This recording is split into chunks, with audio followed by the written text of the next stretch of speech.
আজ আমরা দেখতে চলেছি 2025 সালে রিলিজ হওয়া একটি অসাধারণ সিরিজ, যার নাম হলো বিলিয়নার্স বাংকার। এটি মূলত একটি সার্ভাইভাল থ্রিলার সিরিজ। একবার ভাবুন তো, যদি ভবিষ্যতে আমাদের পুরো পৃথিবী পারমাণবিক বিস্ফোরণের ফলে ধ্বংস হয়ে যায়, আর পৃথিবীতে ছড়িয়ে পড়ে রেডিয়েশনের মতো বিষাক্ত গ্যাস, যেখানে নিঃশ্বাস নিলে মৃত্যু নিশ্চিত, আর এর ফলে মারা যায় পৃথিবীর সমস্ত গরিব মানুষেরা। কারণ পুরো পৃথিবীতে যে ধনী মানুষেরা ছিল, তারা সবাই মিলে তাদের সমস্ত টাকা পয়সা দিয়ে পৃথিবী ধ্বংসের আগেই মাটির নিচে এমন একটি অদ্ভুত শহর তৈরি করে ফেলে, যেখানে পৃথিবীর মতো সবকিছু ছিল। তবে সেই শহরটি অবস্থিত ছিল পানির তলদেশের একদম মাটির নিচে। তাই পৃথিবীর সমস্ত ধনী মানুষেরা সেখানে নিশ্চিন্তে বসবাস করতে শুরু করে। কিন্তু পৃথিবীর নিয়মের বাইরে গিয়ে কোনো জায়গায় সার্ভাইভ করাটা কি এতটাই সহজ? কারণ মানুষের তো বেঁচে থাকার জন্য প্রতিনিয়ত খাবার পানির প্রয়োজন আছে। তাই পরবর্তীতে তাদের সঙ্গে কি ঘটেছিল? তারা সবাই কি এই মাটির নিচের অদ্ভুত শহরে বেঁচে থাকতে পেরেছিল?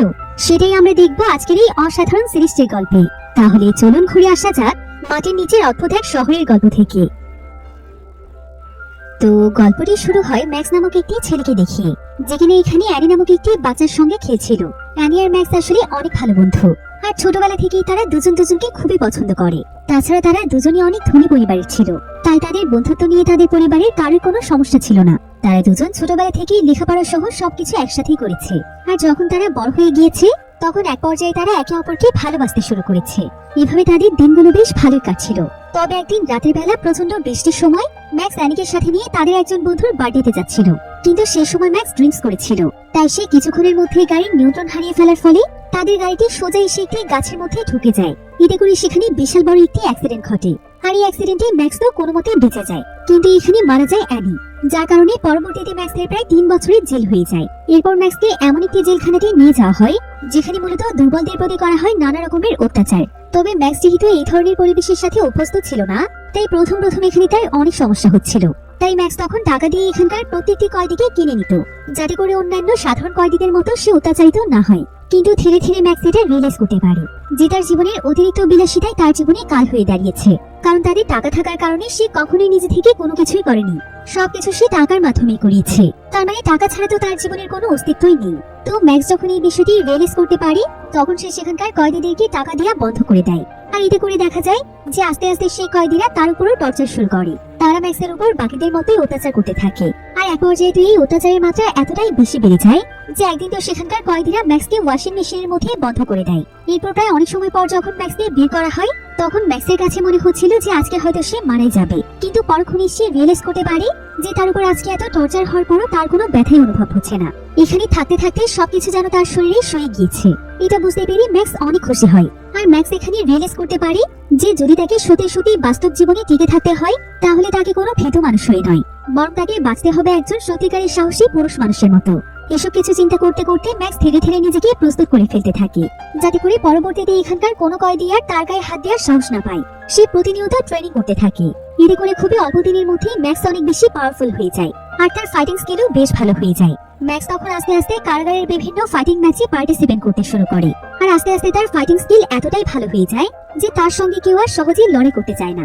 তো এইভাবে দেখতে দেখতে প্রায় 3 বছর সময় পার হয়ে যায়। আর বর্তমানে ম্যাক্স এই কারাগারে অনেক ফেমাস হয়ে গিয়েছে। সবাই ম্যাক্সকে কারাগারের সবচেয়ে ভালো ফাইটার হিসেবে চেনে। তবে যেহেতু এখন তার এই কারাগারে আসার 3 বছর সময় পার হয়ে গিয়েছে, তাই ম্যাক্সের সাজা এখন সম্পূর্ণভাবে শেষ হয়ে গিয়েছে।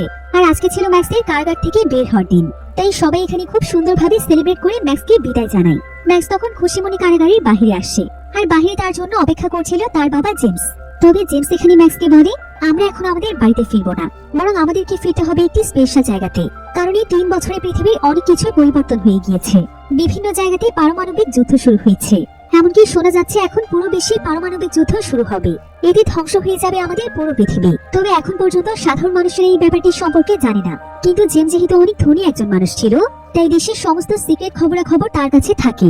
আর আপাতত শুধুমাত্র দেশের ধনী মানুষেরা পৃথিবী ধ্বংসের এই খবরটি জানে যে আর মাত্র কয়েকদিনের মধ্যে পুরো পৃথিবী ধ্বংস হতে চলেছে। তাই সমস্ত ধনী মানুষেরা মিলে পৃথিবীর মাটির গভীরে এমন একটি বাংকার তৈরি করেছে, যেখানে শুধুমাত্র সমস্ত ধনী মানুষেরা তাদের পরিবারকে নিয়ে আশ্রয় নিচ্ছে। আর সেই বাংকারে সমস্ত কিছু রয়েছে, তাই তাদের কারে কোনো থাকা খাওয়ার সমস্যা হবে না। সেখানেও তারা বিলাসবহুল ভাবে বাঁচতে পারবে। সেই সাথে তারা পৃথিবী ধ্বংসের হাত থেকেও বাঁচবে। এমনকি তারা সেই বাংকারের নিচে থেকে পৃথিবী ধ্বংসের সবকিছু দেখতে পারবে। জেমসের এসব কথা শুনে ম্যাক্স তো বিশ্বাসই করতে পারছিল না যে 3 বছরে পৃথিবীর পরিস্থিতি এমন হয়ে গিয়েছে। তো জেমস তখন তাদের একটি সিক্রেট হেলিকপ্টারের মাধ্যমে তার ছেলে ম্যাক্সকে নিয়ে সেই গোপন বাংকারটির উদ্দেশ্যে যাচ্ছিল, যেটা কিনা পৃথিবীর মাটির নিচে তৈরি। তো কিছুক্ষণ পর জেমস দেখতে পায় যে সেই বাংকারটি তো শুধুমাত্র মূলত মাটির নিচেই নয়, বরং এটা বিশাল বড় একটি নদীর একদম গভীরে তৈরি। আর এই বাংকারটিকে এত বেশি গভীরে তৈরির একটি কারণ ছিল, যখন পুরো বিশ্বে পারমাণবিক যুদ্ধ শুরু হবে তখন সেই যুদ্ধের আজও এই বাংকার পর্যন্ত পৌঁছতে পারবে না, ফলে এখানে আশ্রয় নেওয়া সমস্ত মানুষেরা বেঁচে যাবে। জেমস তখন ম্যাক্সকে একটি অত্যাধুনিক এলিভেটরের মাধ্যমে পানির নিচের অনেক গভীর একটি জায়গাতে নিয়ে যাচ্ছিল। জায়গাটি এত বেশি গভীর ছিল যে এলিভেটরের মাধ্যমে সেখানে পৌঁছতে অনেক সময় লাগছিল। তো ফাইনালি সেই বাংকারের কাছে পৌঁছে যাওয়ার পর সেই বাংকারে প্রবেশ করার আগে ম্যাক্স এবং জেমসের কাছে মোবাইল সহ অন্যান্য যে সমস্ত ডিভাইস ছিল সেগুলো সেখানকার একটি জায়গাতে জমা নেওয়া হয়। এরপর তাদেরকে সেখানকার স্পেশাল একটি ইউনিফর্ম দেওয়া হয় এবং তাদের হাতে একটি হেলথ ডিভাইস লাগিয়ে দেওয়া হয়। তবে ম্যাক্স এখানে আর দেরি না করে সোজা তার মা এবং তার দাদির কাছে চলে যায়, কারণ অনেকদিন যাবত তার তাদের সঙ্গে দেখা হয়নি। ম্যাক্সের মা এখানে ম্যাক্সকে দেখে অনেক ইমোশনাল হয়ে যায়। এরপর জেমস তখন ম্যাক্সকে পুরো বাংকারটি ঘুরিয়ে ঘুরিয়ে দেখায়। এই বাংকারে তাদের মতোই আরো অনেক ধনী পরিবারের মানুষেরা আশ্রয় নিয়েছে, যাদের মধ্যে ম্যাক্স এখানে অ্যানির পরিবারকেও দেখতে পায়, যে কিনা তার জন্যই মারা গিয়েছিল। ম্যাক্স তখন অ্যানির বাবাকে দেখতে পেয়ে দ্রুত তার কাছে যায়। এরপর সে মন থেকে তার কাছে ক্ষমা চাইতে থাকে। অ্যানির বাবা তখন ম্যাক্সকে সান্ত্বনা দেয় আর সে তাকে জানায় যে সে তাকে অনেকদিন আগে ক্ষমা করে দিয়েছে। এরপর অ্যানির বাবা ম্যাক্স এবং তার পরিবারকে আজকে তাদের সঙ্গে ডিনারের জন্য ইনভাইট করে। আর সেদিন রাতের বেলায় এই দুই পরিবার অনেকদিন পর একসাথে ডিনার করতে বসে। তাই আজকে এখানে দুই পরিবারই অনেক খুশি ছিল। কিন্তু এখানে আমরা অ্যানির বোন অ্যানাকে দেখতে পাই। অ্যানা এখন পর্যন্ত ম্যাক্সের উপর প্রচন্ড রেগেছিল, কারণ সে তার বোন অ্যানিকে ভীষণ ভালোবাসতো। তাই সে তার চোখের সামনে ম্যাক্সকে সহ্যই করতে পারছিল না। তবে এমন সময় সেখানে কেসি নামক একজন মহিলা আসে, আর তার সঙ্গে তার একটি টিম ছিল। মূলত এই কেসি ছিল এই পুরো বাংকারটির মালিক। ধনী মানুষেরা তাকে টাকা দিয়ে বাংকারের বিভিন্ন সিট বুক করেছে। তো কেসি এখানে সকলের সাথে তার প্রত্যেকটি মেম্বারকে পরিচয় করিয়ে দেয়। আর সে এখানে সকলকে উদ্দেশ্য করে বলে, এখানে আপনারা যারা যারা রয়েছেন আপনারা সবাই সত্যি অনেক বেশি ভাগ্যবান, কারণ আপনারা এই জায়গাতে থাকার সুযোগ পেয়েছেন। অনেক বেশি ধনী মানুষ না হলে এই জায়গাতে বুকিং করে থাকাটা কখনোই সম্ভব ছিল না। তাই আপনারাও হয়তো পারমাণবিক যুদ্ধে পৃথিবী ধ্বংসের সময় মারা যেতে পারতেন, কিন্তু আমার এই বাংকারের জন্য আপনারা বেঁচে যাবেন। সেই সাথে পুরো পৃথিবী ধ্বংস হয়ে যাওয়ার পরও আপনারা নিশ্চিন্তে এখানে সার্ভাইভ করতে পারবেন। কেসের কথার সঙ্গে সবাই এখানে একমত হয়। এবার সেদিন রাতের বেলা দেখা যায় যে অ্যানা একটি জায়গাতে ব্যায়াম করছিল। এমন সময় তার কাছে ম্যাক্স আসে, আর ম্যাক্স এখানে মন থেকে তার কাছে ক্ষমা চায় এবং সে তাকে বলে, তুমি বিশ্বাস করো অ্যানা, তোমরা অ্যানিকে যতটুকু ভালোবাসো আমিও তাকে ঠিক ততটাই ভালোবাসি। ছোটবেলা থেকে আমরা একসাথে বড় হয়েছি, বড় হয়ে একে অপরকে ভালোবেসেছি। তাই আমি কি কখনোই ইচ্ছে করে চাইবো যে আমার ভালোবাসার মানুষ আমার জীবন থেকে চলে যাক? সেদিনের সমস্ত ঘটনায় একটা অ্যাক্সিডেন্ট ছিল। তারপরও আমি তোমার কাছে মন থেকে ক্ষমা চাইছি, কারণ আমার জন্যই তুমি তোমার বোনকে হারিয়েছো। কিন্তু আমাকে কি ক্ষমা করে দেওয়া যায় না? এরপর ম্যাক্স তাকে আরো বলে, আমার কাছে তোমার বোনের শেষ একটি স্মৃতি আছে। এই বলে সে অ্যানাকে অ্যানির সেই ফোনটি দেয়, যেটা অ্যাক্সিডেন্টের পরবর্তী সময় থেকে ম্যাক্সের কাছে ছিল। অ্যানা তখন ম্যাক্সকে আর কোনো কিছু না বলে তার বোন অ্যানির ফোনটি নিয়ে তার রুমে চলে যায়। এরপর সে তার বোনের ফোনটি চেক করে দেখতে থাকে, যেখানে অ্যানি এবং ম্যাক্সের সুন্দর কিছু মুহূর্তের ভিডিও ছিল। তো অ্যানা এখানে এই ভিডিওগুলোই দেখছিল, কিন্তু ঠিক তখনই পুরো বাংকারের মধ্যে ভাইব্রেশন শুরু হয়ে যায়। সম্পূর্ণ বাংকার একদম কেঁপে ওঠে। সেই সাথে বাংকারের ইলেকট্রিসিটিতেও সমস্যা দেখা দিতে থাকে। ভিডিওর এই পর্যায়ে আপনাদেরকে এমন একটি অ্যাপের সাথে পরিচয় করিয়ে দিতে চাই, যেখানে রয়েছে একটু আলাদা এক্সাইটমেন্ট। তবে সেই এক্সাইটমেন্ট হোক আরো বেশি স্মার্ট আর সেফ, যেখানে খেলাটা এনজয় করার পাশাপাশি আপনার অনুমানও থাকবে গেমের অংশ। এখানে সবকিছু সহজ, ঝামেলাহীন এবং সেফ ভাবে করা হয়েছে। শুধু ম্যাচ এনজয় করুন আর অনুমান করে গেম খেলে দেখুন আপনার অনুমান কতটা শক্তিশালী। আর এখানে লেনদেন করতে পারবেন সরাসরি বিকাশ, নগদ এবং রকেট দিয়েই। ভাবুন তো, আপনার সঠিক সিদ্ধান্ত যদি আপনাকে ছোট একটা বাড়তি আনন্দ এনে দেয়, তাহলে গেমটাই অন্যরকম লাগবে। এটা শুধুমাত্র শুরু। আসল জিনিসটি পিন করা কমেন্টে আপনার জন্য অপেক্ষা করছে, তাই মিস করবেন না। আর অবশ্যই প্রোমো কোড ব্যবহার করে রেজিস্ট্রেশন করলে সেখানে থাকছে আরো চমক। সবাই তখন দৌড়ে বাইরে চলে আসে, আর তারা সবাই খুব ভালোভাবেই বুঝতে পারে যে তাদের বাংকারের সার্ফেসের উপরে বিশাল বড় একটি বিস্ফোরণ ঘটেছে, যার কারণে বাংকারটি এত বেশি ভয়ানকভাবে কেঁপে উঠেছে। তাই সেখানকার একটি মাইক্রোফোনে সকলের উদ্দেশ্যে বলা হয় যে সবাই যেন উপর থেকে বাংকারের নিচের সার্ফেসে চলে আসে।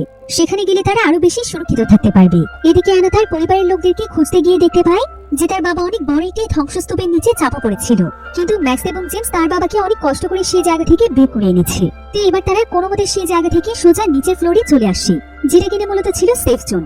আর সেখানে অনেকগুলো মনিটর ছিল, যেগুলোর মাধ্যমে বাহিরের পরিস্থিতি সম্পর্কে জানা যাবে। তো সবাই এই সেফ জোনে চলে আসার পর কেসি তখন সকলের সামনে এসে দাঁড়ায়, আর সে সবাইকে উদ্দেশ্য করে বলে, সর্বপ্রথমে পারমাণবিক যুদ্ধের খবর আমাদের এজেন্সি থেকেই বলা হয়েছিল এবং আমাদের তথ্য পুরোপুরি ভাবে সঠিক হয়েছে। পৃথিবীতে পারমাণবিক যুদ্ধ শুরু হয়ে গিয়েছে। তবে আমাদের এই বাংকারের জন্য আপনারা সবাই এখনো সুরক্ষিত আছেন। কেসি এখানে ভিডিও ফুটেজের মাধ্যমে সবাইকে এই বিষয়গুলো দেখাচ্ছিল যে বাহিরের পৃথিবী কিভাবে ধ্বংস হয়ে যাচ্ছে। তো এখানকার সবাই প্রায় পুরোপুরি একদিনেই সেফ জোনের মধ্যেই কাটিয়ে দেয়। এরপর যখন পরিস্থিতি একদম শান্ত হয়ে যায়, অর্থাৎ চারিদিকের বিস্ফোরণ বন্ধ হয়ে যায়, তখন কেসি তার একটি স্পেশাল টিমকে ডেকে পাঠায়। আর সে তাদেরকে স্পেশাল একটি স্যুট পরিয়ে বাহিরের দুনিয়ায় পাঠিয়ে দেয়, যাতে করে তারা সেখানে গিয়ে চেক করতে পারে যে বর্তমানে বাহিরের দুনিয়ায় কি পরিস্থিতি হয়েছে। আর সেটা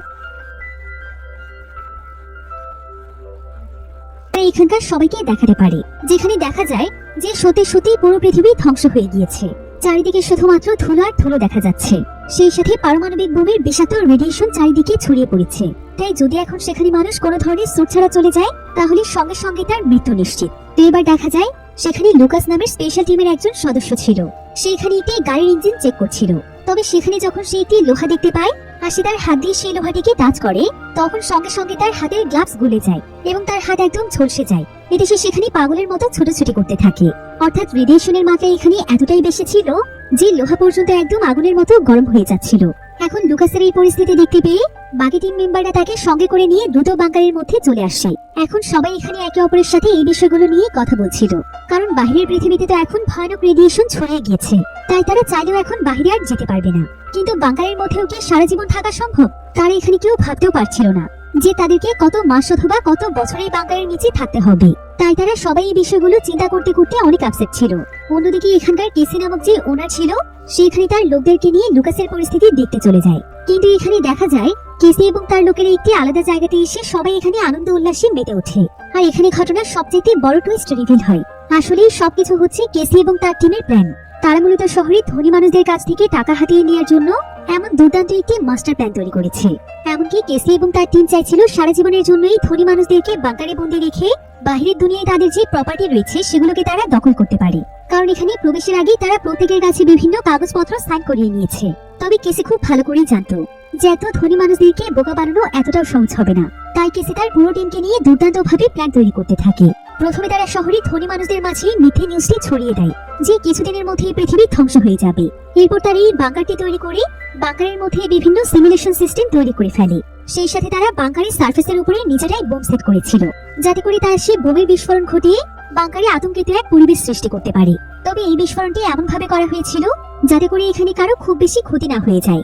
এমনকি তারা নিজের সেট জোনে সকলকে যে ভিডিওগুলো দেখিয়েছিল, সেই ভিডিওগুলো মূলত তারা অত্যাধুনিক এআই সিস্টেমের মাধ্যমে তৈরি করেছিল। আর তাদের এই সমস্ত প্ল্যানে তারা সাকসেসও হয়েছে, কারণ সবাই এখন তাদের কথা বিশ্বাস করে এই বাংকারেই থাকতে চাইছে। এবার অন্যদিকে আমরা অ্যানাকে দেখতে পাই। অ্যানা যখন বাংকারের একটি টয়লেটের মধ্যে ছিল, তখন সে সেই টয়লেটের পাশের জায়গা থেকে একটি আওয়াজ শুনতে পায়। তার কাছে মনে হয় কেউ একজন পড়ে গিয়েছে। তাই অ্যানা দ্রুত সেখান থেকে বেরিয়ে আসে আর সে পাশের জায়গাটি দরজা ধাক্কা দিয়ে খুলে ফেলে। এরপর সে দেখতে পায় যে এখানে তো একটি মেয়ে নিজে নিজেকে শেষ করে দিচ্ছে। অ্যানা এতে অনেক ভয় পেয়ে যায় আর সে দৌড়ে গিয়ে সেই মেয়েটিকে ধরে। এরপর সে সেই মেয়ের গলায় থাকা রশিটি কেটে দেয় আর সে কোনো মতে মেয়েটির জীবন বাঁচায়। আসলে এই বাংকারে যতজন মানুষেরা ছিল তারা সবাই তো ছিল অনেক ধনী ব্যক্তি। তাই এখন পৃথিবী ধ্বংস হয়ে যাওয়ার ফলে তাদের সবকিছু একদম শেষ হয়ে গিয়েছে। তাদের বাড়ি গাড়ি টাকা পয়সা কোনো কিছুই আর নেই। আগে তারা বাহিরের দুনিয়ায় যেই ক্ষমতা নিয়ে চলেছে, এখন তারা চাইলেও কিছুই করতে পারবে না। তারা একদম নিঃস্ব।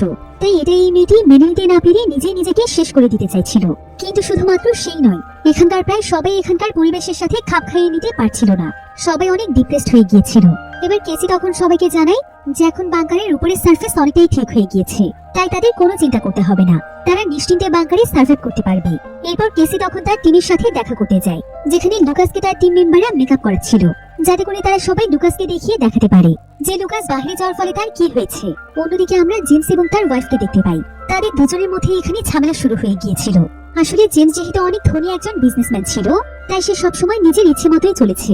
এমনকি বাহিরের অনেক মেয়ের সাথে তার অ্যাফেয়ার ছিল। আর তার ওয়াইফ এসব কিছু জানার পরও কখনো তাকে ছেড়ে চলে যেতে পারেনি, কারণ তার টাকার অনেক বেশি প্রয়োজন ছিল। আর এই টাকার জন্যই মূলত সে এতদিন ধরে তার সাথে সংসার করে এসেছে। কিন্তু এখন তো সবকিছু ধ্বংস হয়ে গিয়েছে। জেমসের তো এখন টাকা পয়সা কিছুই নেই, তাই জেমসের ওয়াইফের কাছেও এখন তার কোনো মূল্য নেই। জেমসের ওয়াইফ তখন জেমসকে সরাসরি বলে দেয়, তুমি এতগুলো বছর ধরে যতগুলো মেয়ের সাথে রিলেশন করেছো, তাদের সবার ব্যাপারে আমি জানি। সবকিছু জানার পরও তোমাকে আমি কিচ্ছু বলিনি। তোমার সাথে চুপচাপ সংসার করে গিয়েছি। সেটা কেন জানো? সেটা শুধুমাত্র তোমার টাকার জন্য, কারণ আমার টাকার অনেক প্রয়োজন ছিল। কিন্তু এখন তো তোমার কাছে কিছু নেই, না আছে টাকা পয়সা, না আছে কোনো মেয়ে মানুষ। তাই আমার এখন তোমাকে আর কোনো প্রয়োজন নেই। আমি এখন আমার নিজের ইচ্ছে মতো চলবো। তাই দয়া করে আমার লাইফে তুমি বাধা হয়ে এসো না। কিন্তু এসব কথা শুনে জেমস অনেক বেশি রেগে যায়। এখন জেমসের ওয়াইফ যখন সেখান থেকে বেরিয়ে যাচ্ছিল, তখন জেমসও তাকে বকাবকি করতে করতে তার পিছু পিছু আসতে থাকে। আর সে কারো অনুমতি না নিয়ে সেখানে থাকা সকলের ভাগের খাবারগুলো খেতে থাকে। আর এদিকে এখানকার গার্ডরা যখন এটা দেখতে পায়, তখন তারা দ্রুত সেখানে চলে আসে আর তারা একটি ইলেকট্রিক গান দিয়ে জেমসকে শক দিতে থাকে। কিন্তু ঠিক এমন সময় সেখানে ম্যাক্স চলে আসে আর সে একাই সেই গার্ডের সাথে লড়াই করে তার বাবাকে বাঁচানোর চেষ্টা করে। কিন্তু সময় মতো সেখানে কেসি চলে আসে আর সে নিজে সেখানে দাঁড়িয়ে তাদের সমস্ত প্রবলেম সলভ করে দেয়। অন্যদিকে আমরা অ্যানার মা বাবাকে দেখতে পাই। এখানে আমরা জানতে পারি অ্যানার বাবার নাম হচ্ছে হাওয়ার্ড। জেমস এবং তার ওয়াইফের মতো হাওয়ার্ড এবং তার ওয়াইফের সম্পর্ক ভালো চলছিল না। তারা দুজনে এখানে একে অপরের সাথে ঝগড়া করছিল। আসলে হাওয়ার্ডের ওয়াইফ অনেক দরিদ্র পরিবারের মেয়ে ছিল আর সে বয়সে হাওয়ার্ডের তুলনায় অনেক বেশি ছোট। কিন্তু তারপরও সে হাওয়ার্ডের টাকা এবং পাওয়ার দেখে তাকে বিয়ে করে নিয়েছিল। তবে এত বছর ধরে হাওয়ার্ডের সঙ্গে সে সংসার করলেও কখনোই সে মন থেকে হাওয়ার্ডকে ভালোবাসেনি। এবার অন্যদিকে আমরা মিলি নামক একটি মেয়েকে দেখতে পাই। এখানে মিলির কাছে কয়েকজন গার্ড আসে আর গার্ডরা এখানে মিলিকে বলে যে তারা জানতে পেরেছে মিলির ব্লাড গ্রুপ হচ্ছে এবি নেগেটিভ। তাই তাকে এখন তাদের অনেক প্রয়োজন, কারণ তাদের টিম মেম্বার লুকাস খুবই অসুস্থ। রেডিয়েশনের কারণে তার শরীর অনেকটাই ঝলসে গিয়েছে। তাই মিলি এখন তাদেরকে সাহায্য করতে পারবে। আসলে কেসের লোকেরা মিলি সহ বাংকারের সকল লোকদেরকে জানায় যে রেডিয়েশনের কারণে লুকাসের এতটাই ক্ষতি হয়ে গিয়েছে যে তার শরীরের অর্ধেক ব্লাডই নষ্ট হয়ে গিয়েছে। তাই এখন তাকে বাঁচাতে হলে এবি নেগেটিভ ব্লাডের প্রয়োজন। তাই তারা সেই দুজন সহ মিলিকে একটি জায়গাতে নিয়ে আসে। এরপর তাদেরকে লুকাসের কাছে নিয়ে যাওয়া হয় আর লুকাসকে তারা মেকআপ করিয়ে একদম রেডি করে রেখেছিল। এমনকি তাদের তিনজনকে এখানে আনাটাও ছিল তাদেরই প্ল্যান, যাতে করে তারা নিজের চোখে লুকাসের পরিস্থিতি দেখতে পারে এবং সকলকে গিয়ে এই বিষয়ে জানায়, কারণ এতে করে সবাই ভয় পেয়ে আর বাইরে যেতে চাইবে না। এবার মিলি যখন এখানে লুকাসকে দেখতে আসে, তখন সে দেখতে পায় লুকাসের অবস্থা সত্যিই অনেক বেশি খারাপ হয়ে গিয়েছে। এবার কিছুক্ষণের মধ্যেই দেখা যায় যে লুকাস সেখানে মারা যাওয়ার অভিনয় করে। সবাইকে জানিয়ে দেওয়া হয় যে লুকাস মারা গিয়েছে। আর লুকাসের এমন পরিস্থিতি দেখে মিলি অনেক ইমোশনাল হয়ে যায়। এখন কেসি এবং তার টিম এখানে যে প্ল্যান করেছিল সেই সবকিছু আস্তে আস্তে সাকসেস হচ্ছিল। তো কেসি টিমে আবার জ্যাক নামক একটি ছেলে ছিল। এই জ্যাক মূলত ছিল কেসির নিজের ভাই, যে কিনা মূলত অনেক অসুস্থ ছিল। তাই কেসি সবসময় তার ভাইকে তার কাছেই রাখে। এবার কেসি তখন তার সমস্ত ওয়ার্কার্সদেরকে বলে যে এখন তাদের প্ল্যানের পরবর্তী ধাপে যাওয়ার সময় এসেছে। কেসি এখানে তাদের সবাইকে বলে যে সে কিভাবে হাওয়ার্ডের সম্পর্কে সমস্ত তথ্য বের করেছিল। আসলে হাওয়ার্ড যে পরিবারে জন্মেছিল সেই পরিবার অলরেডি অনেক ধনী পরিবার ছিল। আর পরবর্তীতে হাওয়ার্ডের বড় হওয়ার পর আস্তে আস্তে সে তার ফ্যামিলি বিজনেসের দেখাশোনা শুরু করে দেয়। আর হাওয়ার্ডের কাছে টাকা পয়সার অভাব না থাকার কারণে সে খুবই অল্প সময়ের মধ্যে অনেক সাকসেসফুল একজন বিজনেসম্যান হয়ে ওঠে। একে করে সে প্রায় 60টি কোম্পানির মালিক হয়ে যায়। আর তার প্রত্যেকটি কোম্পানি থেকে সে এত বেশি অর্থ উপার্জন করেছে যে এখন বেশি 10 জন ধনী মানুষের মধ্যে তার নাম রয়েছে। কেসি আসলে ছোটবেলা থেকেই দেখে এসেছে যে ধনী মানুষেরা কিভাবে গরিবদেরকে ছোট চোখে দেখে। এমনকি নিজেদের পাওয়ার এবং ক্ষমতা কমে যাবে বলে তারা গরিব মানুষদের এগিয়ে যাওয়ার সমস্ত রাস্তা বন্ধ করে দেয়, যাতে করে তারা সবসময় গরিবদের উপর নিজেদের জুলুম এবং অত্যাচার চালিয়ে যেতে পারে। তাই সে ধনীদেরকে খুবই ঘৃণা করত। এই জন্য সে নিজে থেকে একটি টিম বানিয়েছে যা কিনা অনেক দরিদ্র শ্রেণীর ছিল, কারণ তারা কেসির মনোভাব বুঝে তার সঙ্গে কাজ করতে পারবে। আসলে কেসি এবং তার টিমের মূল উদ্দেশ্য ছিল সেই সমস্ত ধনী মানুষদেরকে এখানে বন্দী করে রাখার পর বাইরে তাদের যত ধন সম্পদ রয়েছে তাদের প্রত্যেকের ধন সম্পদ তারা গরিবদের মাঝে বিলিয়ে দেবে, যাতে করে সমাজে ধনী এবং গরিবদের মধ্যে ভারসাম্য তৈরি হয়ে যায় আর গরিব মানুষদেরকে সমাজে ছোট হয়ে থাকতে না হয়। কেসি আসলে এটা খুব ভালো করেই জানতো যে পৃথিবী ধ্বংসের ব্যাপারে সে যদি প্ল্যান তৈরি করে তাহলে ধনী মানুষেরা কখনোই গরিবদের কথা চিন্তা করবে না, বরং তারা নিজেরা বাঁচার জন্য যত টাকাই লাগুক নিজেদের আশ্রয় খোঁজার চেষ্টা করবে। আর হয়েছিল ঠিক এমনটাই। তো কেসি এবং তার টিম প্রথমে হাওয়ার্ডের সম্পত্তিকে টার্গেট করে। সবার প্রথমে তার সম্পত্তি তারা গরিবদের মাঝে বিলিয়ে দিতে চায়। তাই তাদেরকে এখন কোথায় কোথায় হাওয়ার্ডে টাকা পয়সা রয়েছে সেগুলোর ব্যাপারে সমস্ত তথ্য বের করতে হবে। তো এখন তারা সেই অনুযায়ী তাদের কাজ শুরু করে দেয়। এবার কেসি তখন বাংকারের সমস্ত লোকদেরকে তার কাছে ডেকে বলে যে পৃথিবী তো এখন পুরোপুরি ভাবে ধ্বংস হয়ে গিয়েছে, তাই তাদের কাছে এখন অনেক কম পরিমাণে খাবার পানি আছে। কিন্তু গতকাল রাতে জেমস কারো অনুমতি ছাড়াই সকলের ভাগের খাবার নিজেই খেয়ে নিয়েছে। তাই এখন থেকে সবাই একটু কম কম খাবার পাবে, তা না হলে খুব দ্রুতই তাদের খাবারের স্টক শেষ হয়ে যাবে। আসলে কেসি এখানে সবাইকে এই কথাগুলো এই কারণেই বলেছিল যাতে করে সবাই এই সিচুয়েশন নিয়ে আরো অনেক সিরিয়াস হয়ে যায়, এমনকি পৃথিবী ধ্বংসের বিষয়টি তারা আরো ভালোভাবে উপলব্ধি করতে পারে। সেই সাথে তারা যেন এই খাবার পানি নিয়ে চিন্তা করতে করতে তাদের উপর কোনো ধরনের সন্দেহ না করতে পারে। এবার কেসি এখানে সকলের সামনে ম্যাক্সকে অনেক গালাগালি করে, কারণ ম্যাক্স গতকাল রাতে তাদের গার্ডের উপর হাত তুলেছিল। কিন্তু ম্যাক্স গার্ডদেরকে মেরে তাদের কাছ থেকে একটি শটগান চুরি করে নিয়ে নিয়েছিল, যেটার মাধ্যমে ইলেকট্রিক শক দেওয়া যায়। এই কেসি তখন ম্যাক্সকে দ্রুত সেই গানটি ফিরিয়ে দিতে বলে। এবার আমরা কেসি এবং তার টিমকে দেখতে পাই যেখানে তারা সবাইকে বন্দী করার আগে প্ল্যান করছিল। তারা আসলে তাদের এই প্ল্যানটিকে এমন ভাবে তৈরি করেছে যাতে করে তাদের শহর থেকে এই সমস্ত ধনী মানুষ এবং তাদের পরিবার গায়েব হয়ে যাওয়ার পরও কেউ যেন এটা বুঝতেই না পারে বা কারো মনে কোনো ধরনের সন্দেহ না তৈরি হয়। আসলে তারা সবাইকে এই বাংকারে বন্দি করার আগেই এখানকার প্রত্যেকটি মানুষের একটি করে এআই ক্লোন তৈরি করেছিল, তা আবার অনেক বেশি অত্যাধুনিক টেকনোলজির মাধ্যমে। তাছাড়া এখানকার প্রত্যেকটি সদস্যকে বাংকারে প্রবেশ করানোর সময় এখানে তাদের প্রত্যেকের মোবাইল ফোন এবং বিভিন্ন ডিভাইস জমা নেওয়া হয়েছিল। আসলে সেই মোবাইলগুলি মূলত ছিল তাদের মূল হাতিয়ার, কারণ সেই মোবাইলে এখানকার প্রত্যেকেরই সোশ্যাল মিডিয়ার প্ল্যাটফর্মগুলো ছিল। তাই তারা প্রতিনিয়ত প্রত্যেকের এআই ভিডিও বানিয়ে প্রতিনিয়ত সোশ্যাল মিডিয়াতে আপলোড করতে থাকতো এবং সকলকে উদ্দেশ্য করে বলতো যে তারা ভ্যাকেশনে আছে, তারা তাদের পরিবারের সাথে খুব সুন্দর কিছু সময় কাটাচ্ছে। তাই তারা যতদিন সকলের সাথে যোগাযোগ না করছে ততদিন পর্যন্ত কেউ যেন তাদের সাথে যোগাযোগ না করে, অর্থাৎ এখন তাদেরকে বাহিরের দুনিয়ার কেউ আর খুঁজবে না। আর যতদিনই সকলের কাছে এই বিষয়গুলো জানাজানি হয়ে যাবে ততদিনই তো কেসির সমস্ত প্ল্যান সাকসেস হয়ে যাবে। এমনকি কেসি এবং তার টিমের কাছে প্রত্যেকের যে ফোনগুলো ছিল সেই ফোনগুলো তারা প্রতিনিয়ত অ্যাক্টিভ করে রেখেছিল। তাই যখনই সেই ফোনগুলোতে কোনো কল অথবা মেসেজ আসে তখন তাদের এআই সিস্টেম অটোমেটিক ভাবে তাদের রিপ্লাই দিয়ে দেয়। সেই সাথে কেউ কল করলে এআই সিস্টেমের মাধ্যমে হুবহু তাদের ভয়েস কপি হয়ে যায় এবং তাদের ভয়েসে তারা অপর প্রান্তের মানুষের সাথে কথা বলে। এআই এর মাধ্যমে কেসি তার সমস্ত প্ল্যানগুলোকে সাকসেস করছিল। তো আজকেও যখন এআই সিস্টেমের সঙ্গে সবার ফোন কানেক্ট করা ছিল ঠিক তখনই হাওয়ার্ডের ফোনে স্ট্যান নামক একজন ব্যক্তির কল আসছে, যে কিনা ছিল হাওয়ার্ডের বিজনেস পার্টনার। আর সে প্রায় প্রতিদিনই হাওয়ার্ডকে ফোন করে। তবে স্ট্যান আজকে হাওয়ার্ডের উপর প্রচন্ড রেগেছিল, কারণ হাওয়ার্ডের সাথে তার অনেক গুরুত্বপূর্ণ একটি ডিল চলছিল।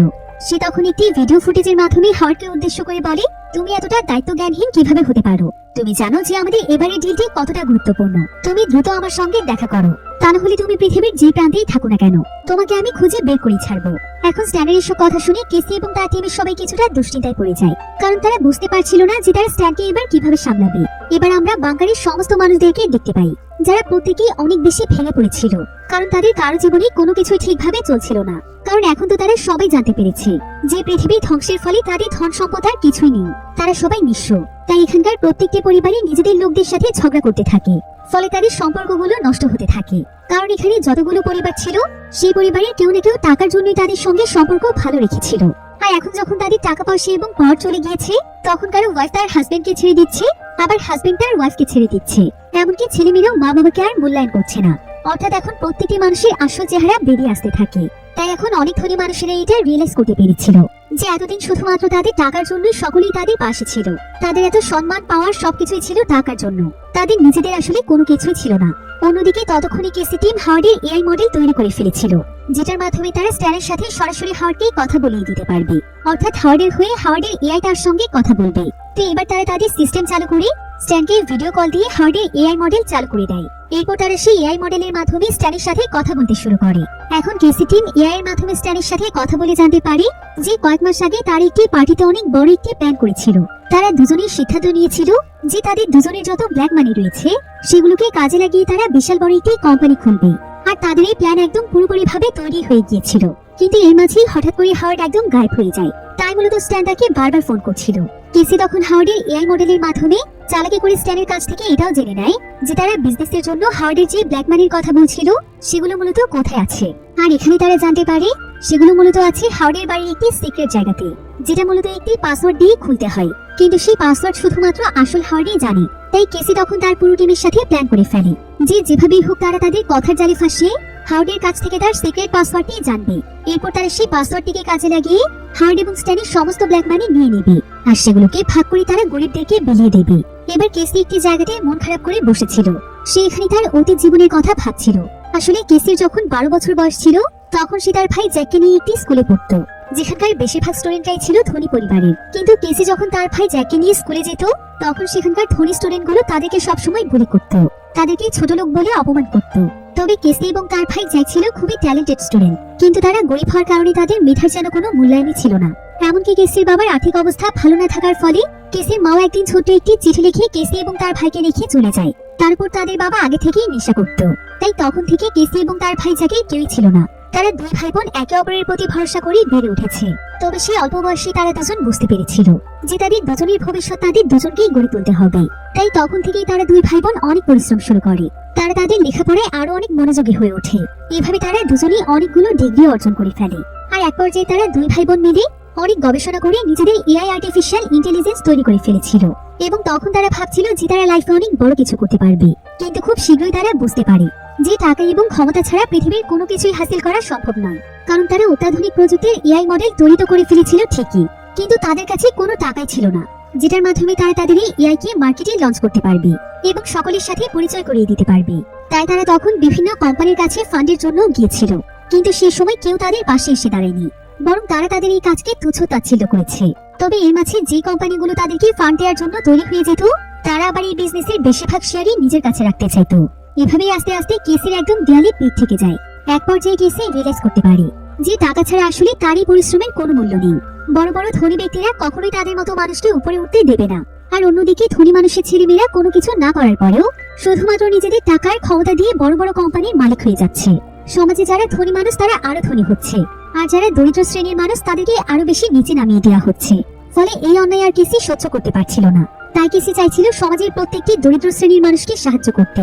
আর সেটা সে এবং তার ভাই যে এআই সিস্টেম তৈরি করেছিল সেটার মাধ্যমে সাকসেস করার প্ল্যান তৈরি করেছিল। আর প্ল্যান মোতাবেক তারা এমনটাই করেছে। তবে কেসি তার এই প্ল্যান সাকসেস করার জন্য অনেক খুঁজে খুঁজে সেই সমস্ত মানুষদেরকে তার টিমের সদস্য বানিয়েছে, যারা কিনা তার এবং তার ভাইয়ের মতোই ট্যালেন্টেড। কিন্তু টাকার অভাবে তাদের এই ট্যালেন্টের মূল্যায়ন কেউ করছিল না। এমনকি তারাও তাদের লাইফে কখনো না কখনো ধনী মানুষদের দ্বারা নিচ হয়েছে।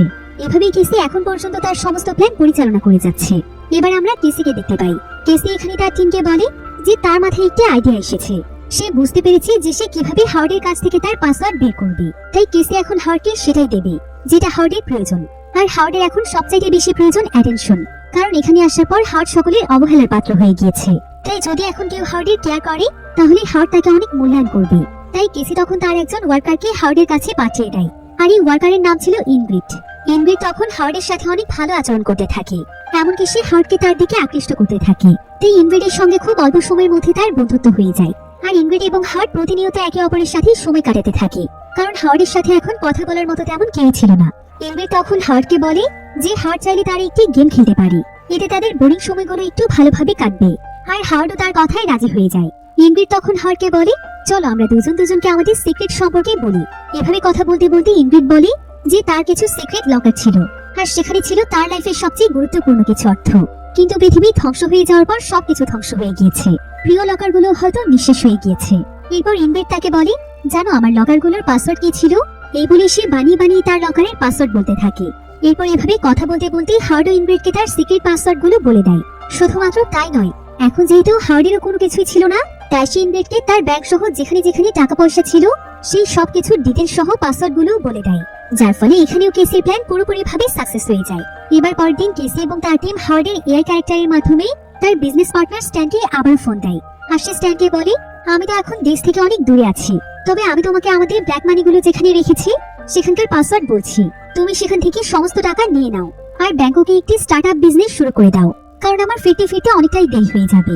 এদিকে কেসি এখানে হার্ডের এআই ক্যারেক্টারের মাধ্যমে স্ট্যানকে এটাও খুব ভালোভাবে বলে দেয় যে সে যেন নিজে থেকে কোনো কোম্পানি না কিনে ফেলে, সেটাকে যে কোম্পানির কথা বলবে সে যেন সেটাই কিনে। আসলে এটাও ছিল কেসি এবং তার টিমের একটি দুর্দান্ত প্ল্যান, যেখানে তারা স্ট্যানকে এমন একটি কোম্পানি কিনতে বলবে যেটা মূলত তাদের তৈরি একটি ফ্রড কোম্পানি। আর স্ট্যান যখনই তার এবং হার্ডে টাকা দিয়ে সেই কোম্পানিতে কিনতে যাবে তখন তারা কৌশলে তাদের সমস্ত টাকা হাতিয়ে নেবে। আর এভাবে প্রথমে ধাপে ধাপে হার্ডে টাকা হাতিয়ে নেওয়ার পর আস্তে আস্তে এখানে যতগুলো ধনী মানুষেরা রয়েছে কেসি এবং তার টিম কৌশলে তাদের টাকা পয়সাও হাতিয়ে নেবে। অন্যদিকে আমরা ম্যাক্সকে দেখতে পাই। ম্যাক্সের কাছে এখন এখানকার সবকিছু বেশ অদ্ভুত লাগছিল, বিশেষ করে তার সকলের হাতে থাকা সেই ব্রেসলেটের উপর সন্দেহ হচ্ছিল, কারণ তাদেরকে বলা হয়েছিল যে ব্রেসলেটটি মূলত তাদের হেলথের কন্ডিশন বলে দিবে। কিন্তু ম্যাক্স যখন খুব মনোযোগ দিয়ে ব্রেসলেটটিকে দেখে তখন সে দেখতে পায় যে ব্রেসলেটের মধ্যে একটি ছোট মাইক্রোফোন লাগানো আছে, অর্থাৎ এই মাইক্রোফোনের মাধ্যমে কেসি এবং তার টিম তাদের সমস্ত কথা শুনে। তাই এই মাইক্রোফোন দেখে ম্যাক্সের অনেক সন্দেহ হচ্ছিল। এজন্য সে সিদ্ধান্ত নেয় যে সেই বাংকার সম্পর্কে আরো কিছু তথ্য জানবে, কিন্তু সে একা একা এত কিছু করতে পারবে না, কারণ এতে ধরা পড়ে যাওয়ার ভয় আছে। তাই এই কাজটি করার জন্য তার আরো একজন সঙ্গীর প্রয়োজন। এজন্য ম্যাক্স অ্যানার সাথে বন্ধুত্ব করতে চায়। আর ম্যাক্স তখন কয়েকটি কাগজের টুকরোর মধ্যে সে অ্যানাকে যা কিছু বলতে চায় সেগুলো লিখে নিয়ে আসে, কারণ সে যদি এখন অ্যানার সাথে সরাসরি এসব বিষয় নিয়ে কথা বলে তাহলে মাইক্রোফোনের সাহায্যে কেসি এবং তার টিম তাদের সমস্ত কথা শুনতে পারবে। এরপর সে অ্যানার কাছে এসে একটি কাগজের মাধ্যমে অ্যানাকে চুপ থাকতে বলে। এরপর সে অ্যানাকে এখানে এটাও জানায় যে এখানে আসার পর থেকে তার কাছে কোন কোন বিষয় অদ্ভুত লেগেছে। সেই সাথে তাদেরকে হেলথ ডিভাইসের নাম করে যে ব্রেসলেটটি দেওয়া হয়েছে সেখানে মূলত একটি মাইক্রোফোন আছে, আর এই মাইক্রোফোনটির সাহায্যে নিশ্চয়ই তাদের সমস্ত কথোপকথন শোনা হচ্ছে। এরপর ম্যাক্স অ্যানাকে আরো জানায় যে এখানে থাকা কেউই এভাবে নিশ্চিত হতে পারে না যে পৃথিবীতে সত্যি সত্যি পারমাণবিক যুদ্ধ হয়েছে কিনা বা পুরো পৃথিবী ধ্বংস হয়ে গিয়েছে কিনা, কারণ এখানে তারা সবাই যা কিছু দেখেছে সেই সমস্ত কিছু তাদেরকে কেসি এবং তার টিমে দেখিয়েছে। এমনও তো হতে পারে যে তারা তাদেরকে ধোঁকা দেওয়ার চেষ্টা করছে, তাই সত্যটা জানার জন্য তাদেরকে প্ল্যান করে চলতে হবে। এই জন্য ম্যাক্সের এখন অ্যানার সাহায্যের অনেক প্রয়োজন। তাই ম্যাক্স তখন অ্যানাকে বলে যে সে যেন এখন থেকে তার সাথে ভালোবাসার অভিনয় করে, যাতে করে কেসি এবং তার টিমের সবাই বুঝতে পারে যে তাদের দুজনের মধ্যে কোনো রিলেশনশিপ চলছে। এদিকে কেসির পুরো টিম ম্যাক্স এবং অ্যানার দিকে নজর রাখছিল, তবে তারা এখানে বুঝতে পারছিল না যে তারা দুজন আসলে এখানে কি নিয়ে কথা বলছে। কিন্তু তাদের এখানে একটি বিষয় নিয়ে সন্দেহ হচ্ছিল, সেটা হলো কাল পর্যন্ত অ্যানা ম্যাক্সকে দেখতেও পাচ্ছিল না, কারণ ম্যাক্সের জন্যই তার প্রিয় বোন অ্যানি মারা গিয়েছে। আর আজকে হঠাৎ করে তারা এত ক্লোজ হলো কিভাবে? এদিকে ম্যাক্স অ্যানাকে আরো বলে যে তারা প্রথমে এই বাংকারের সিস্টেম এবং ইলেকট্রিসিটি লাইন অফ করে দেবে, যাতে করে এই পুরো বাংকারটি একদম অন্ধকার হয়ে যায়। আর সেই সুযোগে তারা দুজন বাইরে গিয়ে দেখতে পারবে যে সত্যি সত্যি এই পৃথিবী ধ্বংস হয়েছে কিনা। তবে এতেও কোনো রিস্ক নেওয়া যাবে না, বাইরে যাওয়ার জন্য তাদের অবশ্যই সেফটি স্যুটের প্রয়োজন। তাই ম্যাক্স এখানে অ্যানাকে একটি কাজ দেয়, সেটা হলো প্ল্যান মোতাবেক সবকিছু যখন অন্ধকার হয়ে যাবে তখন অ্যানাকে দুটো সেফটি স্যুট চুরি করে আনতে হবে, আর ততক্ষণে সেই বাংকারের সিস্টেম রুমকে খুঁজে বের করে ফেলবে। এরপর ম্যাক্স তখন তার পরবর্তী প্ল্যানের জন্য অ্যানাকে তার সঙ্গে করে তার রুমে নিয়ে যায়, আর সেখানে গিয়ে সে অনেক জোরে একটি রোমান্টিক মিউজিক প্লে করে দেয়, যাতে করে তারা এখানে তাদের প্ল্যান সম্পর্কে খোলামেলা কথা বলতে পারে। এরপর ম্যাক্স এবং অ্যানা এখানে এমন একটি ভাব করছিল যে এখনই হয়তো তারা ইন্টিমেট হতে যাবে, তাই কেসি টিম তাদের উপর তেমন একটা নজর দেয় না। এদিকে ম্যাক্স এখানে অ্যানাকে দেখায় যে সে তার রুমের মধ্যে সিক্রেট একটি এক্সিট গেট পেয়েছে, অর্থাৎ এখন তাদেরকে এই বাংকারের মধ্যে একটি ডিস্ট্রাকশন তৈরি করতে হবে, যাতে করে সমস্ত গার্ডরা বাংকারের দরজার সামনে থেকে সরে যায়। এখন সবাইকে ডিস্ট্রাক্ট করার জন্য অ্যানার কাছে একটি আইডিয়া ছিল। সে ম্যাক্সকে বলে যে সে একসময় কেমিস্ট্রি স্টুডেন্ট ছিল, আর তার কাছে এখন এমন কিছু কেমিক্যাল রয়েছে যেটার মাধ্যমে সে ছোট একটি বোম তৈরি করতে পারবে, আর সেই বোমের মাধ্যমে হয়তো সে ডিস্ট্রাকশন তৈরি করতে পারবে। অন্যদিকে কেসি হার্ডের এআই মডেল দিয়ে স্ট্যানকে যা কিছু বলেছিল, স্ট্যান তার সেই কথা মতো সোজা ব্যাংককের সেই কোম্পানিটিকে দেখতে চলে যায়। কিন্তু এই কোম্পানিটিকে দেখার পর স্ট্যানের কাছে খুব একটা ভালো লাগছিল না, তাই সে আবার হার্ডকে ভিডিও কল দিয়ে জানায় যে এই কোম্পানিটি তার খুব একটা পছন্দ হয়নি।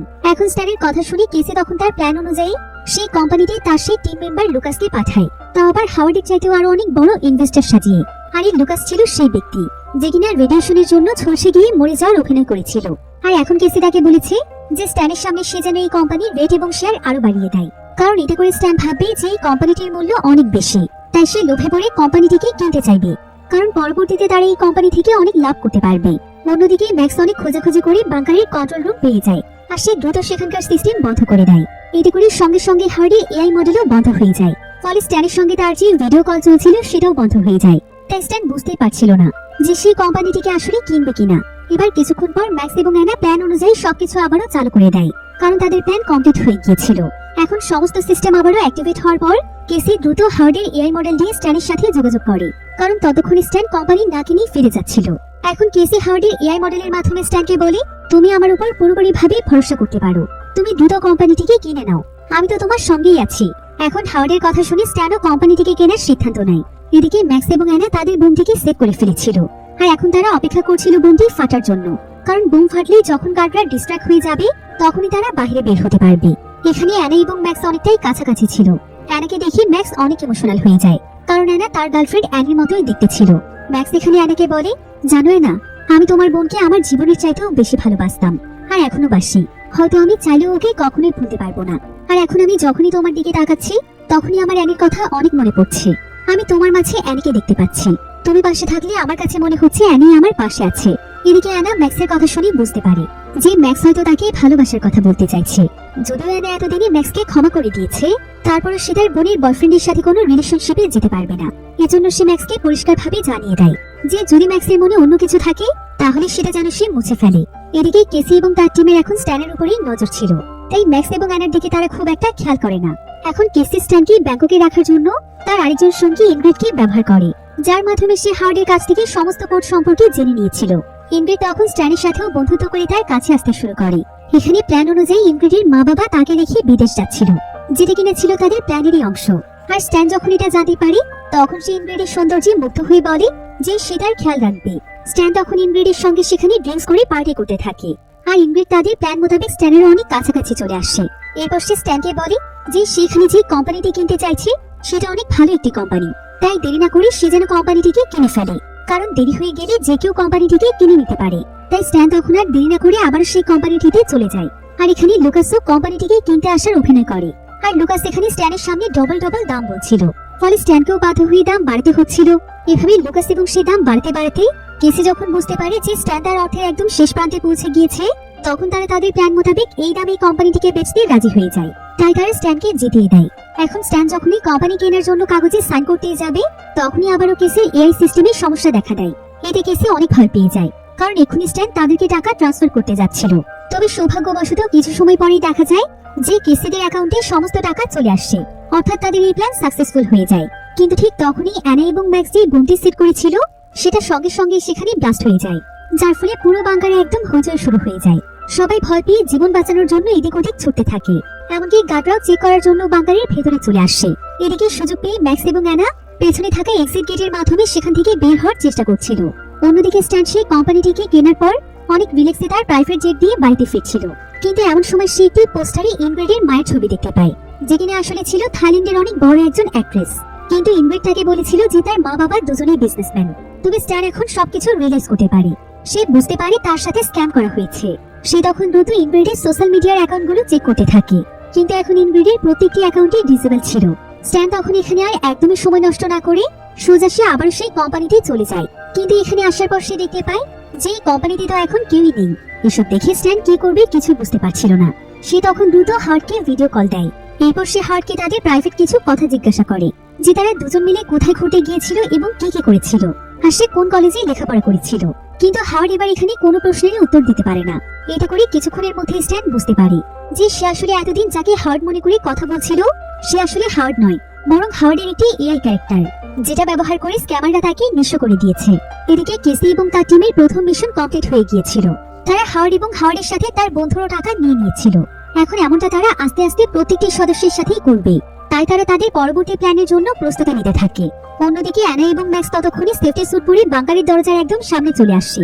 আর এখন তো তারা দুজন জানতেই পারবে যে পৃথিবী আসলে একদম ঠিক আছে, আর কেসি এবং তার টিম তাদের সাথে স্ক্যাম করেছে। তাই এবার নিশ্চয়ই তারা কেসের বিরুদ্ধে ব্যবস্থা নিতে পারবে এবং তারা সবাই তাদের স্বাভাবিক জীবন ফিরে পাবে। এসব ভাবতে ভাবতে ম্যাক্স আস্তে আস্তে করে সেখানকার দরজা খুলে দেয়, আর সঙ্গে সঙ্গে সূর্যের নির্মল আলো তার চোখে মুখে এসে পড়ে। ম্যাক্স এখানে অনেক অবাক করা দৃষ্টিতে বাহিরের দিকে তাকিয়ে থাকে, কারণ প্রায় অনেকদিন পর সে বাহিরের আলো দেখছে। আর এমনই একটি থ্রিলিং এন্ডিং এর মাধ্যমে গল্পটি এখানেই শেষ হয়ে যায়। আসলে এটা ছিল এই সিরিজের সিজন 1 এর সম্পূর্ণ গল্প। সিরিজটির সিজন 2 এখনো রিলিজ হয়নি, তবে আশা করছি খুব শীঘ্রই আমরা সিজন 2 এর গল্পটিও দেখতে পাবো। তবে সিজন 1 এর পুরো গল্পটি আপনাদের কাছে কেমন লেগেছে সেটা আমাকে অবশ্যই ভিডিওর নিচে কমেন্ট করে জানাতে ভুলবেন না। আজকের ভিডিও এই পর্যন্তই। দেখা হবে পরবর্তী নতুন কোনো ভিডিওতে। সে পর্যন্ত সবাই ভালো থাকুন, সুস্থ থাকুন। আল্লাহ হাফেজ।